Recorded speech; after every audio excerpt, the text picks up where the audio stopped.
Juni 21, Jumamosi, mwaka wa 2025.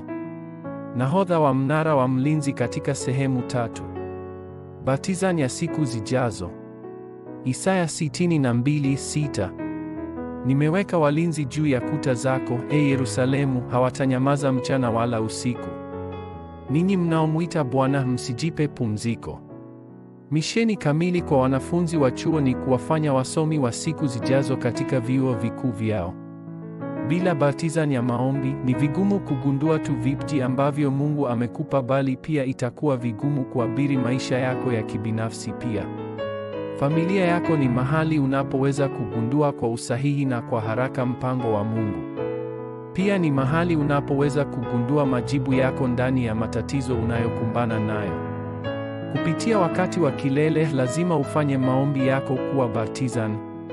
Ili kujiandaa kwa zama zijazo, lazima uelewe nyanja za kifedha, sayansi, bioteknolojia, uponyaji, michezo, muziki na neuroscience.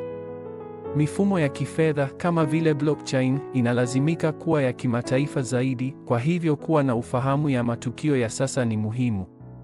Pia ni muhimu kwako kuwa tayari kikamilifu kwa nyanja za sayansi na teknolojia ya kibioteknolojia ambayo itaunda siku zijazo.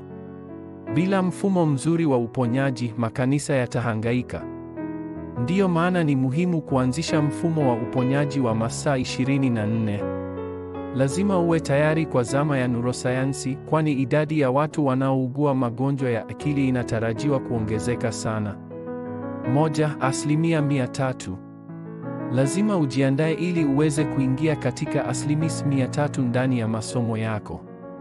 Kwa maneno mengine, ili kuwa remnant anayeshinda ulimwengu, lazima ujiwekee utaalamu wa 100%, mfumo wa 100% na mtazamo 100%. 2. Kumbi 3. Lazima uanzishe kumbi 3 katika masomo ya wanafunzi wa chuo. Lazima ujiandae kwa masomo yako kufikia mataifa 237 na masomo yako yahusiane na kazi ya kujiponya mwenyewe na wengine. 3. Mfumo 70.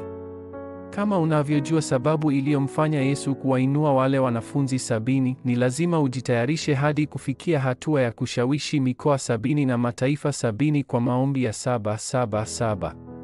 Kisha utajitayarisha na mifumo ya upekee na uumbaji upya.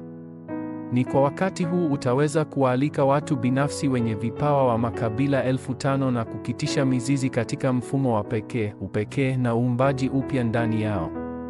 Mashirika matatu ya wanefili hufanya mikusanyiko inayoitwa almasi nyeusi na jedwali la mzunguko. Ili kukabiliana na hili, lazima ufanye kazi bora ya siku zijazo na maombi ya 7-7-7. Kuanzia sasa, unapotengeneza nyumba ya uponyaji, nyumba ya TCK na nyumba ya moshi mtakatifu, lazima uanze kujitayarisha kuokoa Amerika. Ombi la agano hii: Mungu Baba, ninatayarisha baptizani ya siku zijazo ambayo inajitayarisha kwa siku zijazo. Kabla sijahitimu, naomba nijiandae kwa 300% na nikue mbele ya zama.